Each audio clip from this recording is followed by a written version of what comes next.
The true nature of our very being is to be in harmony.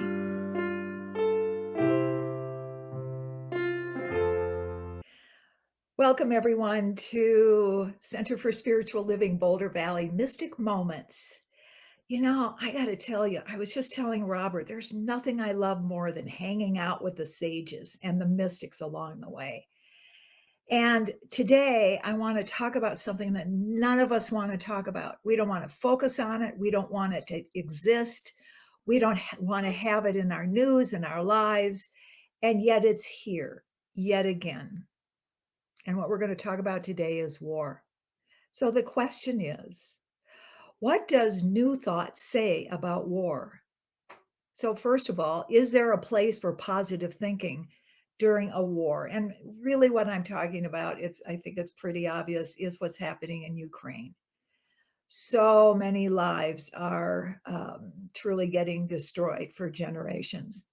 And the question is there anything we can do, those of us who believe in the oneness of life, and that there is one source of love out of which all is created? What can we do in this time? And is there anything we can do? And the answer is yes, there is a place. There is a place for you and me and our tools. So first of all, let's look at our tools. Number one, prayer, affirmative prayer. Number two, meditation. And number three, affirmations. Number four, visualizing. Number five is visioning. Number six is discussion groups. And number seven, ooh, that calls for us to go deep. Number seven is the focus on peace and courage. So the first six are pretty obvious. We all do them. We all know them. We've all worked our lives so that we can live at a higher level. But during times of war, number seven calls for a different place in our soul. So war, if this is peace, war is the counterpoint. War is the counterpoint. It is considered as far opposite of higher truths, and it is considered a slam on the highest use of creativity that man can ever do. Opposites. For centuries, greed has discriminated. For centuries, separation has been the focus for killing, raping, and stealing from others. For centuries, greed has been hatred trying to dominate over love. But most of all, and I would say most of all, wars happen in the name of God because of a person's belief system. In 1941, just before America entered World War II, Dr. Ernest Holmes teamed up with Frank B. Robinson, a leader of a dynamic, positive mind religion called Psychiana. And they hosted a series in Los Angeles of prayer meetings celebrating the values of freedom and rallying moral for the war on fascism. On the stage of the Philharmonica Auditorium in Los Angeles, 3,500 people listened to these two men on stage talk about the spirit of oneness. And behind them was a banner draped across the stage that proclaimed on the banner, "I believe in the power of the living God." So for 5 nights, they spoke of oneness and the courage to live your life as a sacred warrior of hope and peace, and to give your time and your talents to uplift the consciousness of humanity in however you do that. So the question is, how do we do that? I love this. Listen to this. Rabbi Joshua Loth Liebman, who was a leader in the positive thinking movement during Hitler's time and addressed the Holocaust head on, dangerously head on, so brilliantly said to his congregation 2 years after the war ended, and I quote, "Mine has been a rabbinate of trouble, of depression, Hitler's rise, world crisis, global war, the attempted extermination of my people. For those who have lost loved ones during the tragic war, all of the rest of life will be but a half a loaf of bread.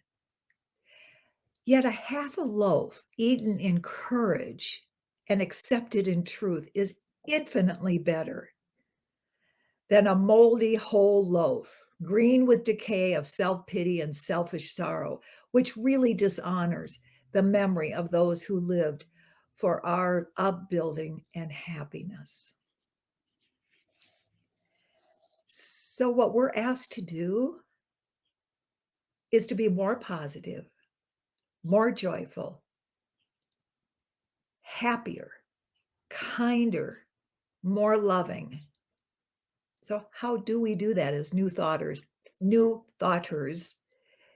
in a time of human destruction so loudly that's happening on our planet? First of all, we honor life by valuing the sacrifices of others that have gone before us or that are taking place right now.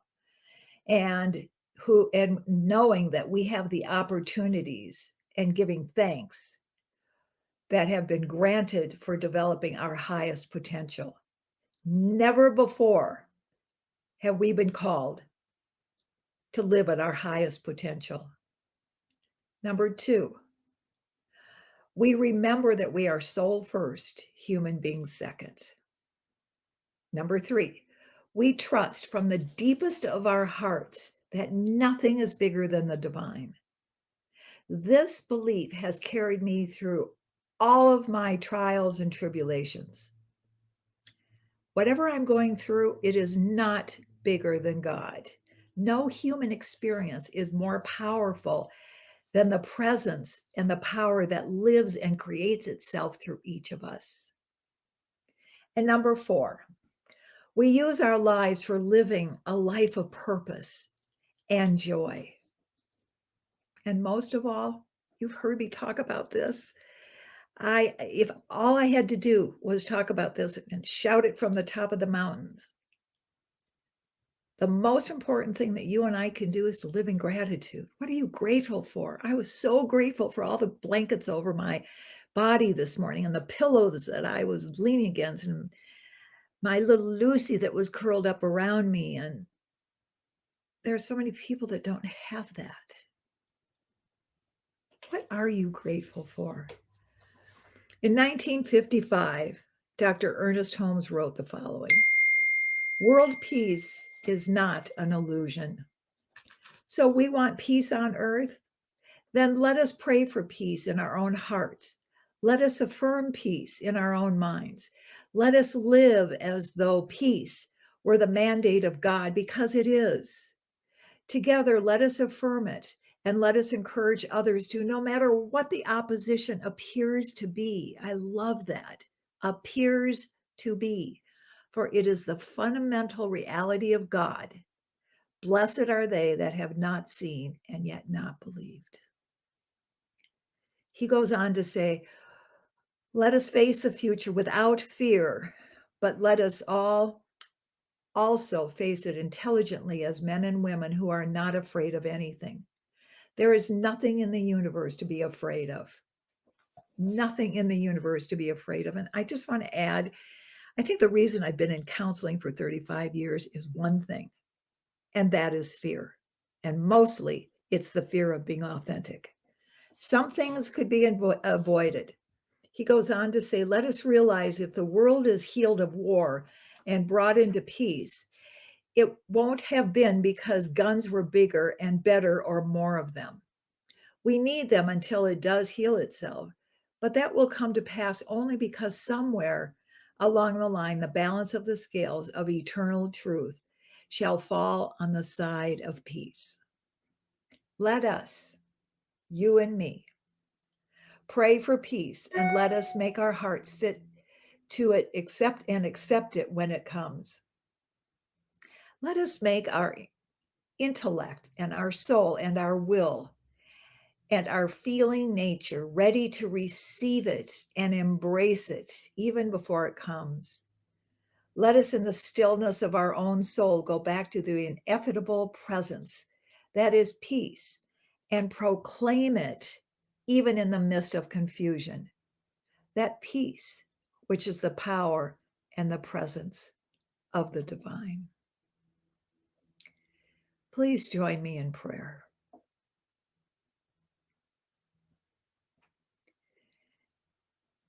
It is in this sacred space that we remember who we are as individualized expressions of the divine. Deep within each of us is that source of peace, out of which all is created.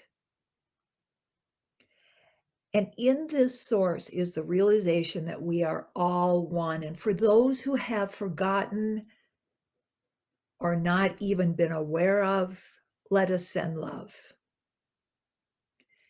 And let us send love to all the people in Ukraine right now whose lives have completely been turned upside down and inside out.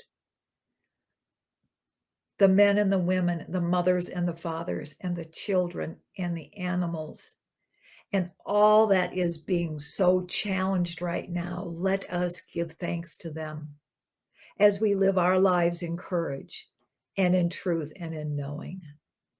It is our duty. And we, with a deep sense of sacred warriorness, say yes. And so we bless and we give thanks for all that we have here in our lives. We know that God has this, and we know that peace and truth will prevail. And so we give thanks for our time together, and together we say, and so it is. So thank you for joining me today. Please check out our website and our newsletter. We have much to offer you, and we will be offering you much more as we expand on our online ministry. And also, please donate. Please donate so that we can continue this work, spreading the great news of the science of mind philosophy. Love lives here at the Center for Spiritual Living, Boulder Valley. So go out and love your life. Thanks for joining me.